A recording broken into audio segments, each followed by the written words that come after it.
नमस्कार. या सेशनमध्ये आपण प्रॅक्टिकली बघणार आहोत डेट रेंज कसे क्रिएट करतात किंवा कॅलेंडर टेबलसाठी आपल्याला जेव्हा डेट रेंज किंवा डेट पर्टिक्युलर डेट्स किंवा मंथ वाईज डेटा आपल्याला जेव्हा जनरेट करायचा असतो तेव्हा पायथॉनमध्ये आपण कसा करू शकतो ते बघणार आहोत. बऱ्याच वेळा अशी रिक्वायरमेंट असते की फायनान्शियल इयरचं कॅलेंडर आपल्याला क्रिएट करायचं असतं किंवा बिझनेसच्या रिलेटेड बिझनेसचे जेवढे डेज आहे बिझनेस डेजचे करस्पॉन्डिंग डेट्स क्रिएट करायचे असतात. मग अशा वेळेस आपण कशा डेट्स क्रिएट करू शकतो किंवा ह्या डेट रेंज कशा क्रिएट करू शकतो ते आपण आता बघणार आहोत. त्यासाठी मी आता इथे पांडाचं पीडी जी व्हेरिएबलमध्ये आपण पांडाच लायब्ररी इम्पोर्ट केलेली आहे आणि यात आता एक डेट रेंज म्हणून एक फंक्शन असतात. त्यात आपण बघितलं तर आता 2-3 ऑप्शन असतात. पहिली गोष्ट असते तर याच्यात जर बघितलं तर एक स्टार्ट असतो, एंड असते आणि पिरियड्स फ्रिक्वेन्सी असे वेगवेगळे ऑप्शन्स असतात. आता हे जर ऑप्शन बघितले तर याच्यात काय द्यावं लागतं, आपली स्टार्ट डेट कुठून तुम्हाला डेट रेंज करायची. आता स्टार्ट डेट जर मी म्हटलं, आता सपोज मला 1 सप्टेंबर पासून डेट देतो मी आता इथे 2023ची आणि एंड जे डेट देतोय ती पण मी एक सपोज काहीतरी डेट देतोय 10 दिवसाचाच डेट आहे फक्त असं. आणि अजून एक काय पॅरामीटर असतो त्याच्यात फ्रिक्वेन्सी म्हणून. आता बाय डिफॉल्ट हा फ्रिक्वेन्सी कॅरेक्टर जो असतो तो डिफॉल्ट डेच असतो. तो मी आता इथे फक्त लिहून घेतो जेणेकरून आपल्याला माहित होईल की याच्यात नेमकं काय होतं. तर आता ही एक डेट टाइम इंडेक्स क्रिएट झालेली आहे. आता तुम्ही बघा इथं 1 तारखेपासून ही डेट क्रिएट झालेली आहे आणि 1 2 3 4 5 अप टू 10 अशा 10 दिवसाचा डेटा आणि याची फ्रिक्वेन्सी तुम्हाला इथे दिसेल की ही डे म्हणून एक फ्रिक्वेन्सी. आता याच्यातच आपण आता बघितलं तर याच्यात जर याचा टाईप जर बघितला आपण की टाईप काय आहे नेमका, तर आता याच्यात मी तुम्हाला दाखवतो आणि याला रन जर केलं तर याच्यात काय डेट टाइम इंडेक्स आहे. म्हणजे जेव्हा आपण याला रन करतो तेव्हा हे जे आहे ते एक as a date time index आहे. म्हणजे आपली ही इंडेक्स क्रिएट होते आणि आपण ही इंडेक्स कुठे पण यूज करू शकतो.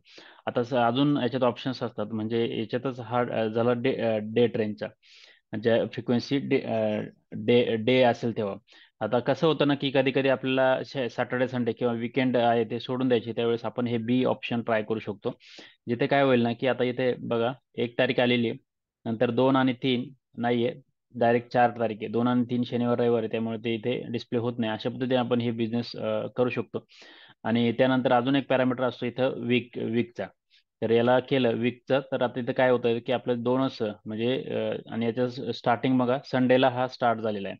आता याच्यात पण असं वाटलं की आता इथे जी फ्रिक्वेन्सी दिसते ना की W-संडे म्हणजे संडेला वीक स्टार्ट झालेला आहे. तर आपला तारीख जी आहे आता ही सप्टेंबर 1 ही फ्रायडेला तारीख आहे आणि सॅटर्डेला 2 आणि 3 तारीख संडेला. जर आपल्याला वाटलं की नाही मला मंडे पासून वीक स्टार्ट करायचं तर आपण कसं करू शकतो, इथे मंडे लिहू शकतो. आणि आता इथे बघा तर 4 तारीख मंडेला आहे आणि त्यानंतर आपली एकच वीक दाखवतोय कारण की आपण आपण काय दिलेले 10 सप्टेंबर पर्यंत दिलेले. जर आपण म्हटलं इथं की 30 सप्टेंबर पर्यंत, तर 30 सप्टेंबर पर्यंत पहिला आठवडा आहे तो 4 तारखेपासून चालू झाला. त्यानंतर 11 सप्टेंबर, 18 सप्टेंबर आणि 25 सप्टेंबर असे 4 आठवडे इथे डिस्प्ले होत आहेत. तर अशा पद्धतीने आपण हे देऊ शकतो.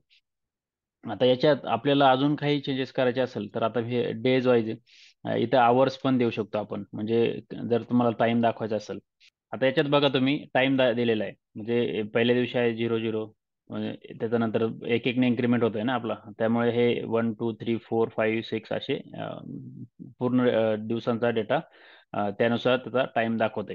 आता याच्यातच आपल्याला अजून जर तुम्हाला ऑप्शन जर ट्राय केले, आता हा डेजचा मी घेतो फक्त. आता ह्या डेजमध्ये जर वाटलं की तुम्हाला आता हे आपले थोडासाच डेटा घेतो आणि आता इथे तुम्हाला वाटलं की मला एक एकने इन्क्रीमेंट करायचं नाही, म्हणजे आता इथं कसं आहे 1 2 3 असे सिक्वेन्स वाईज दाखवत आहेत, परंतु मला असं वाटलं की इथे मला काय करायचंय, 2 करायचंय. म्हणजे एक नंतर मध्ये एक स्किप करायचंय आणि त्यानंतर 1 3 5 7 9 असा डेटा दिसेल.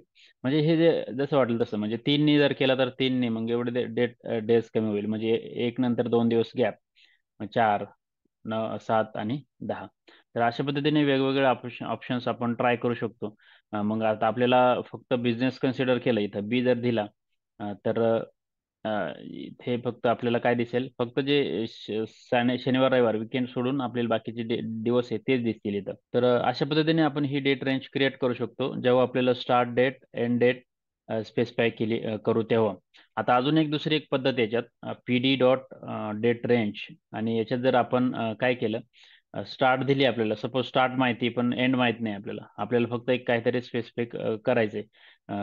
लेट से 09/01/2023. आणि आता इथे एक पिरियड्स म्हणून एक ऑप्शन असतो.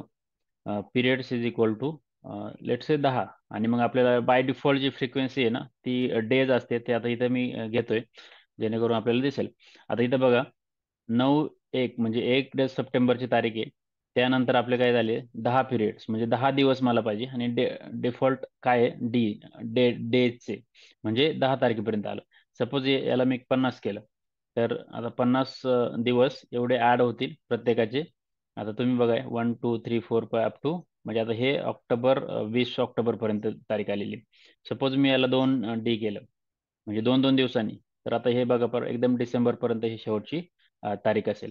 तर हा एक पिरियड ऑप्शन आहे. आता याच्यात वाटलं की मला वीक वाईजचं करायचंय.